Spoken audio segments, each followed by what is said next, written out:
Assalamualaikum warahmatullahi wabarakatuh. Selamat pagi soleh-solehah. Bagaimana kabarnya hari ini?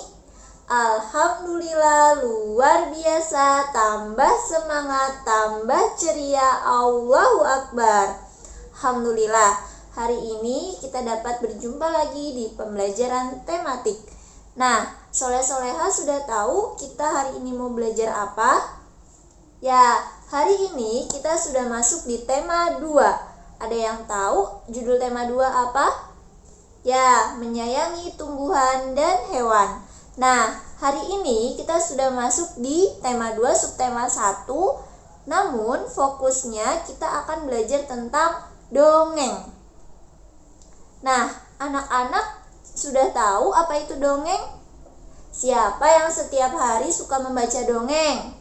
Atau biasa dibacakan oleh ayah dan bundanya. Nah, hari ini Bu Guru akan bacakan sebuah dongeng ya. Silahkan disimak. Pengembara dan sebuah pohon, karya Aesop. 2 orang pengembara berjalan di sepanjang jalan yang tandus, berdebu di suatu hari yang sangat panas. Tiba-tiba mereka menemukan satu buah pohon yang rindang. Dengan gembira, mereka mendatangi pohon tersebut untuk berteduh di bawah daun yang rindang. Kemudian, mereka berteduh dengan menghadap ke atas. Salah satu pengembara berkata kepada pengembara yang lain atau temannya. Ia berkata, "Betapa tidak bergunanya pohon ini. Pohon ini tidak menghasilkan buah. Pohon ini sungguh tidak bermanfaat, tidak dapat digunakan oleh manusia." Kemudian, tak lama, pohon besar tersebut berkata, "Kamu manusia yang tidak tahu berterima kasih." Pohon ini berkata lagi, "Kamu datang bernaung di bawah daun-daunku. Kamu menikmati teduhnya perlindungan cabang dan daunku. Kamu masih menyebutku tidak berguna sama sekali." Nah, itu tadi contoh dari salah satu dongeng. Nah, apa sih itu dongeng? Dongeng yaitu kisah yang ditulis oleh pengarang dan didasarkan atas imajinasi pengarang. Jadi, dongeng sebuah cerita sederhana yang belum tentu terjadi atau tidak benar-benar terjadi karena berdasarkan atas imajinasi pengarang atau penulisnya.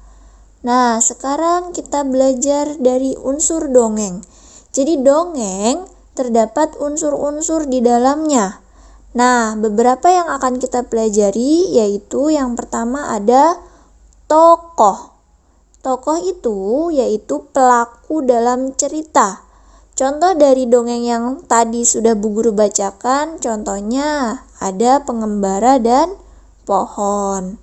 Kemudian, karakter atau watak pelaku dalam cerita. Contohnya tadi, pengembara yang sombong atau tidak bersyukur. Kemudian ada pohon yang baik. Kemudian ada amanat. Amanat yaitu pesan moral dalam sebuah cerita atau dongeng di dalamnya. Jadi pesannya apa? Contoh tadi, bahwa kita tidak boleh sombong atau pentingnya berterima kasih kepada sesama makhluk seperti tumbuhan, hewan, terlebih manusia. Nah, membaca dongeng ada beberapa hal yang perlu kita perhatikan. Apa saja? Ya, yang pertama ada ekspresi. Jadi sesuaikan dengan ceritanya, ekspresi kita. Misalkan kisahnya tentang sebuah kesedihan, maka ekspresi kita menggambarkan tentang kesedihan.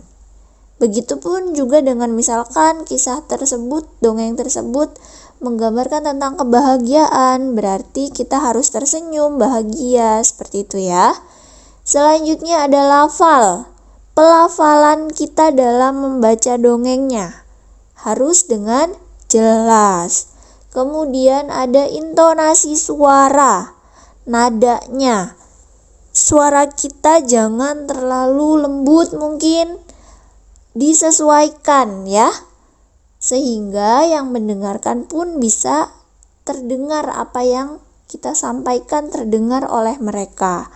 Kemudian ada suara lantang, itu tadi ya, tidak terlalu lembut atau terlalu pelan maksudnya. Kemudian tanda baca, sesuaikan.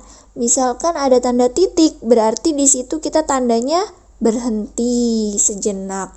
Nah, kalau ada tanda tanya berarti disesuaikan bagaimana pelafalannya, nadanya tadi ya, disesuaikan, semuanya berkesinambungan.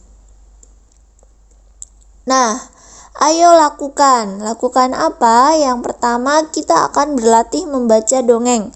Silahkan soleh-soleha cari sebuah dongeng, kemudian kamu latih untuk membaca dongeng tersebut dengan memperhatikan hal-hal yang tadi sudah kita pelajari, dari mulai ekspresi, intonasi, dan lain-lain.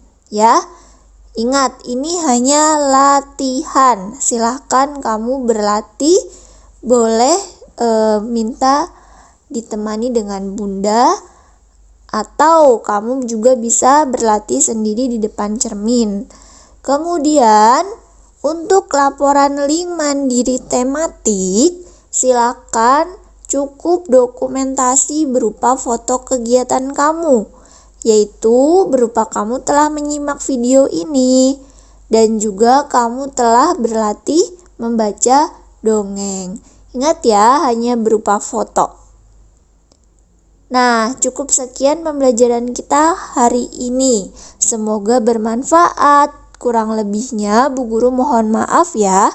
Wassalamualaikum warahmatullahi wabarakatuh.